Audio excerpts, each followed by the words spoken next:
rien ne se perd, mais tout se transforme.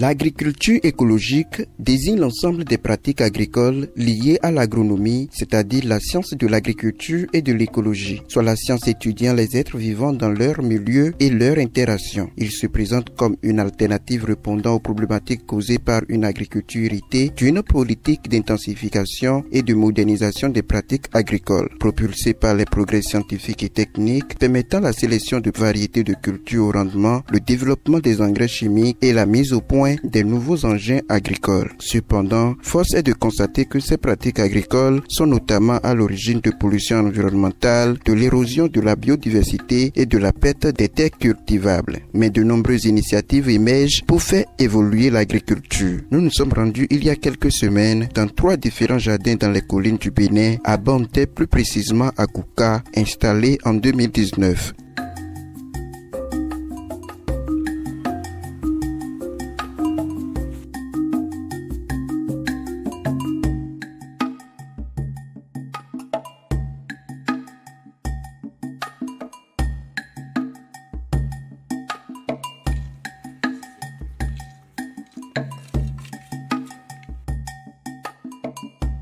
Le maraîchage, une culture de plantes alimentaires destinée à être vendue et pour la consommation. Il s'agit principalement de légumes, de certains fruits et fleurs consommables. Mais qu'en est-il du maraîchage écologique? Découvrons ensemble ses spécificités.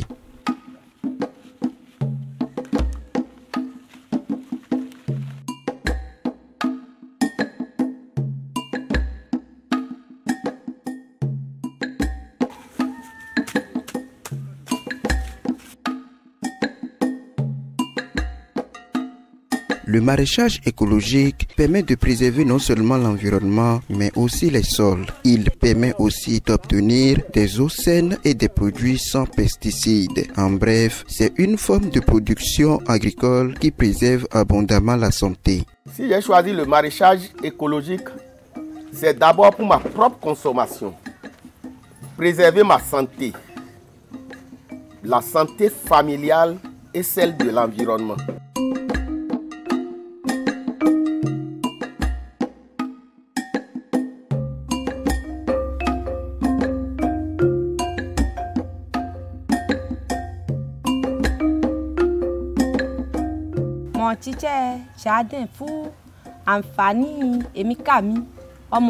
Je fais le jardinage écologique pour la santé de mes clients, ma propre santé et celle de ma famille. Moi, je le fais avec les engrais biologiques. En utilisant les engrais chimiques, les productions sont certes bonnes de visu, mais cela a d'énormes conséquences négatives sur la santé. Par exemple, les tomates issues des engrais chimiques ne sont pas conservables puisqu'elles pourrissent très vite, tandis que les tomates produites avec des engrais biologiques sont bien conservables et le goût se fait ressentir.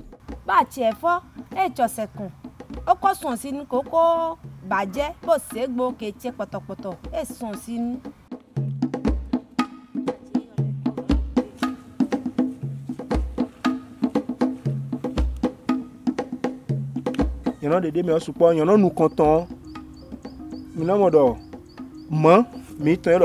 Les avantages qui découlent de cette technique sont énormes. Par exemple, les légumes que nous consommons, il y a certains d'entre eux qui provoquent les maux de ventre et la diarrhée. Après examination, nous avons constaté que ce sont les produits chimiques utilisés qui sont à la base de ces déconvenus. Depuis que nous avons laissé l'usage des engrais chimiques, même moi qui vous parle, je n'arrive pas à consommer certains légumes pour des raisons de santé. Mais actuellement, je mange toutes sortes de légumes à cause des engrais biologiques que nous utilisons désormais. Même au marché, ceux qui savent que nous n'utilisons pas des engrais chimiques pour nos produits se dirigent vers nous avec empressement pour acheter, puisque nos produits sont conservables et ne se gâtent pas très vite, contrairement aux produits issus des engrais chimiques.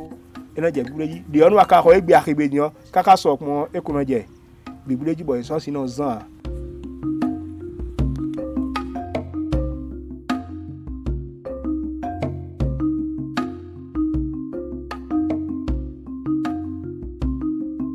ẹ̀fọ́ kan pò na je ẹ̀fọ́ ye ti joju e po e bo wa e mu ẹ̀fọ́ tete che npo mo gbomo. Nous consommons tout ce que nous cultivons. Nous les mettons également en vente à volonté. Nos produits peuvent être conservés pendant plusieurs jours sans se gâter. Nous avons besoin d'aide pour faire avancer notre activité. Ni ko ran wa lo la ebe akoto gba o.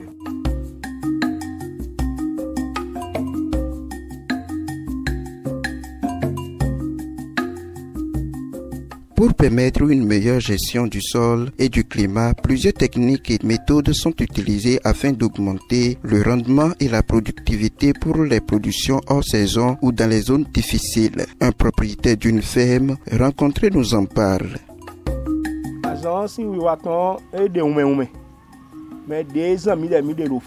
Il y a plusieurs méthodes de production du maraîchage écologique. Autrefois, on ne faisait pas ce type de planche. On essayait juste de faire à notre guise. Ce sont les techniciens qui nous ont donné des instructions sur comment confectionner les planches. Ils nous ont montré également comment produire nos propres engrais et ce que nous utilisons actuellement, c'est l'eau que vous voyez là derrière vous. Même les mauvaises herbes nous servent. Chez nous, rien ne se perd, mais tout se transforme. Ces mauvaises herbes sont conservées pendant plusieurs jours. Après décomposition, nous obtenons un sable que nous mettons sur nos planches. L'eau que vous voyez contient des fientes d'animaux et d'oiseaux que nous prenons après 2 ou 3 jours pour arroser les planches. Cette technique nous est vraiment bénéfique.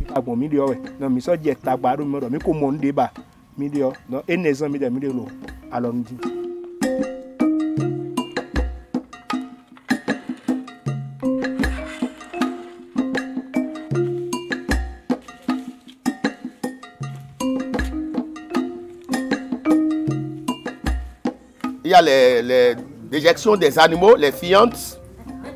Si je vais en citer les animaux, on peut utiliser pour le bœuf, on peut utiliser pour les chèvres, on peut utiliser pour les volailles. Tout ça là, ça c'est de la matière organique qui assiste notre culture écologique par rapport au maraîchage.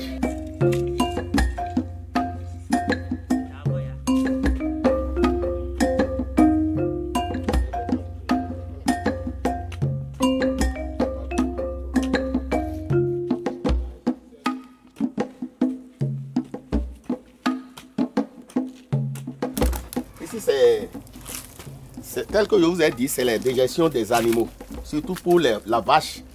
Vous savez que quand la vache chie là, c'est solide, c'est en morceaux. Maintenant, tu ne peux pas l'appliquer directement sur les planches. Il faut voir comment le rendre en poudre. Si tu l'appliques directement sur les planches, non seulement que ça a un effet négatif. Quel est l'effet négatif? Les bêtes, le bœuf va brouter dans la brousse. Les herbes indésirables, tu les transformes en même temps sur les planches. Quelle est la solution? Il faut les stocker tel que je les stocké. Et les micro-organismes qui sont dedans, c'est-à-dire les vers, seront en train de décomposer petitement. Si je veux l'utiliser rapidement, je cherche des bidons tels que ce que j'ai fait ici. Voyez. Et je mets ça dedans et je remplis ça d'eau. Là, ça se décompose. Donc, je finis avec les herbes. Ici, vous voyez, l'herbe ne va plus pousser ici.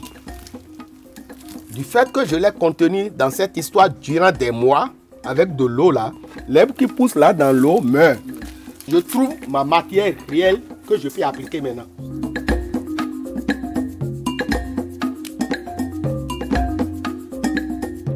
Hormis ces différentes techniques, l'intervention du biochat et du compost s'avère indispensable pour la restructuration et la bonne santé du sol.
biochar, un charbon qui a été produit en utilisant le pyrolyseur. Il va ensuite être écrasé puis chargé avec du compost qui n'est rien d'autre que la conversion des matières organiques en un produit semblable à un terreau riche en composés humiques et minéraux. Quelles sont alors les étapes de production du biochar et du compost? Pour la production du biochar, il nous faut les rafles de maïs et de tonneaux appelés pyrolyseurs. On verse les rafles de maïs dans le pyrolyseur en activant le feu dessus. Après 1 heure environ, la fin de brûlure aurait été évidente. Tout le contenu est ensuite versé et éteint avec de l'eau. La prochaine étape est de rendre le produit fini obtenu en poudre. C'est le biochar.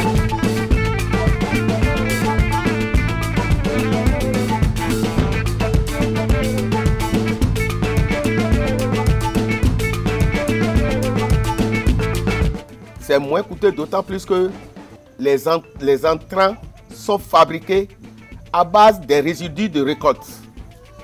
Et c'est en nos seins que nous trouvons ces ingrédients-là que nous réunissons, qu'on transforme en compost. Et si je donne un exemple, nous avons la graine du mukuna qu'on additionne. Et nous avons aussi ce qu'on appelle le biochar, c'est-à-dire les rafles de maïs qu'on grille, qu'on transforme en charbon. Tout ce mélange-là constitue de l'engrais écologique qui nous permettent de faire correctement notre maraîchage.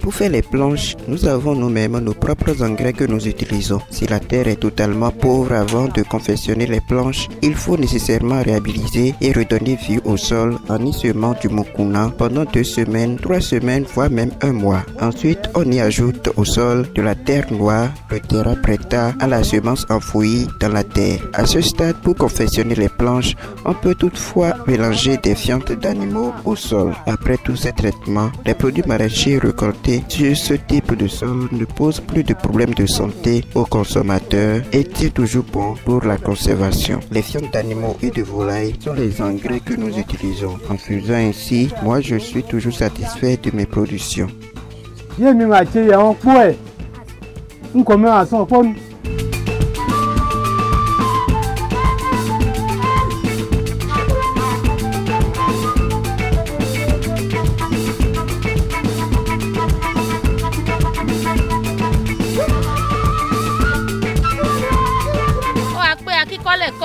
Ils nous ont appris assez de techniques dont on ignorait l'importance. On se contentait toujours des engrais. Et depuis qu'on a commencé à essayer avec les techniques, tout ce que nous faisons donne très bien. Nous sommes vraiment contents pour ces nouvelles méthodes et cela nous fait moins de dépenses. Il y a les fientes d'animaux que nous mettons dans l'eau pendant 3 jours, qu'on utilise ensuite pour arroser les cultures pendant 21 jours avant consommation.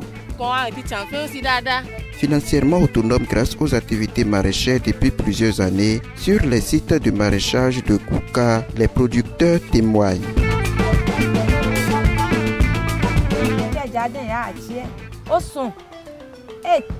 L'activité du maraîchage écologique me fait du bien. Je vends les produits et je trouve d'énormes revenus. J'arrive à subvenir à mes besoins et à ceux de mes enfants en absence de mon époux. Je veux parler des domaines sanitaires, scolaires et autres. Pareil pour les petits besoins de la maison. Je suis financièrement autonome grâce au jardinage.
C'est dans les revenus de cette activité que nous arrivons à subvenir aux besoins des enfants et de la famille. Il y a toujours de ces petites dépenses qui surviennent à l'improviste sur le plan académique des enfants et dans le foyer que nous assumons grâce à cette activité.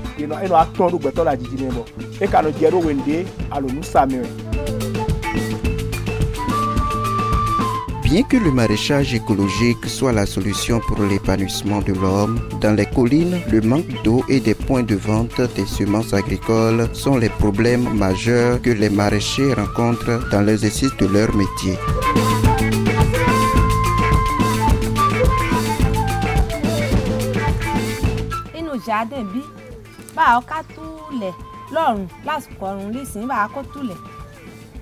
Comme difficulté pour confectionner les planches, surtout en saison sèche, il me faut des pioches à cause de la dureté du sol. Pour avoir accès à l'eau, il faudra l'acheter. C'est vraiment difficile pour moi.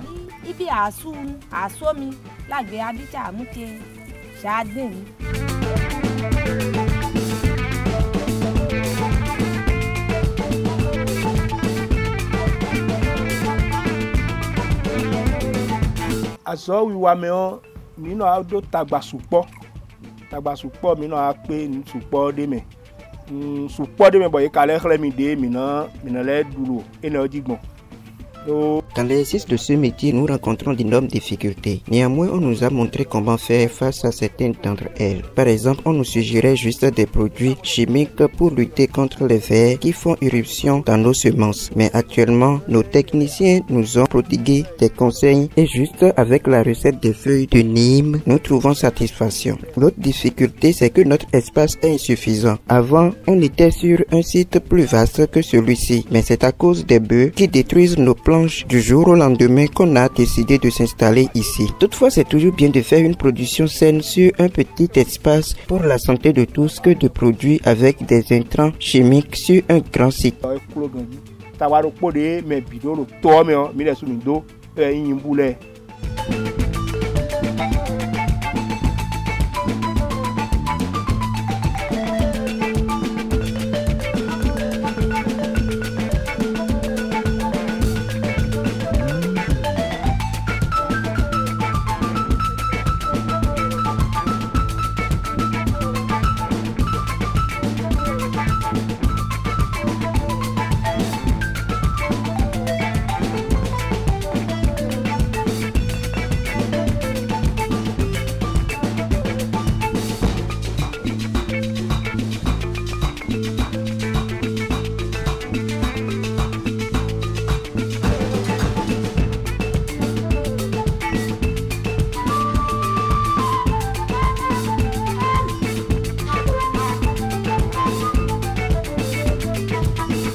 Ils exhortent à cet effet les autorités au sommet de l'État afin de les aider à mieux développer le maraîchage écologique dans cette localité du pays pour la santé et le développement de tous.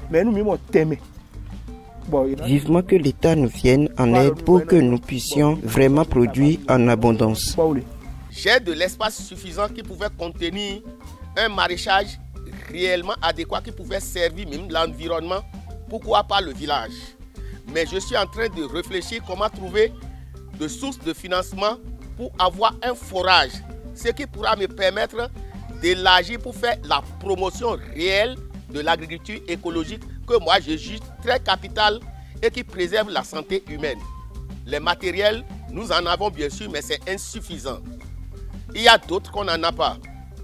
Il nous faut des pulvériseurs, appareils pulvérisateurs qu'on pouvait porter au dos, que ce soit à machine ou bien sous forme manuelle.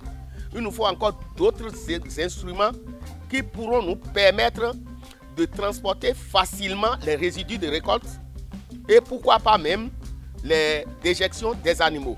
Je vais remercier le président de la République qui a œuvré pour le développement de l'agriculture, que ce soit du domaine écologique ou bien du domaine conventionnel. Et je profiterai de cette occasion pour remercier aussi ces ministres Pourquoi pas les députés et tous les collaborateurs, sans oublier les directeurs généraux. Ce que je leur souhaiterais, c'est de foncer encore pour que l'agriculture puisse connaître le développement dans notre pays, afin qu'on puisse trouver l'importance de notre agriculture écologique. Nous remercions le chef de l'État et toutes les autorités politiques. Notre première préoccupation est qu'il n'y a pas de points de vente des semences pour les cultures maraîchères. Si nous pouvons en avoir dans notre localité, cela nous faciliterait le travail. Nous possédons des parcelles plus vastes que celles-ci, mais à cause de la pénurie d'eau, elles sont toutes inexploitables. Si les autorités peuvent nous aider à avoir l'eau, ça nous ferait beaucoup plaisir.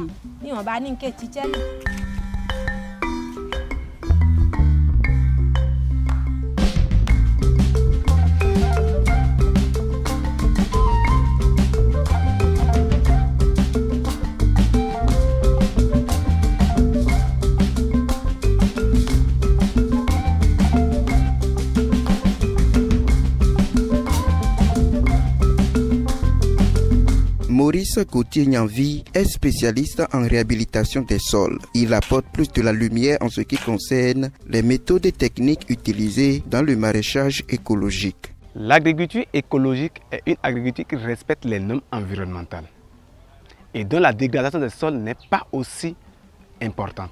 Elle permet aux producteurs de préserver leur santé et celle des consommateurs. Et d'ailleurs, rien ne se perd, mais tout se transforme. Les résidus de récolte tels que les rafles de maïs, les tiges de coton sont utilisés pour la fabrication du biochar. Les autres résidus de récolte sont utilisés pour la fabrication du compost. Le mélange de ceux-ci permet d'obtenir un engrais biologique appelé Terra Preta, ce qui veut dire la terre noire. Cet engrais est recommandé dans la production de cultures maraîchères et aussi les activités champêtres. L'utilisation des légumineuses telles que les mokona, les asquinomènes, les pois d'Angole est aussi permis pour la réhabilitation du sol de façon permanente. Il est aussi permis dans ce type d'agriculture d'utiliser aussi les terreaux, les digestions animales telles que les bouches de vache, les fientes de volaille, les fientes de chauve-souris. Il est aussi conseillé aussi d'utiliser ces fientes pour la réhabilitation toujours du sol. Toutefois, n'oublions pas qu'il existe des ravageurs qui dérangent les cultures maraîchères. Pour lutter contre ces ravageurs, il est demandé aux producteurs d'utiliser des solutions aqueuses telles que les feuilles de nîmes triturées et des grenadilles triturées. Ces solutions éloignent les ravageurs du site d'exploitation et permettent aux cultures de se développer comme cela se devrait pour que le producteur ait un bon résultat.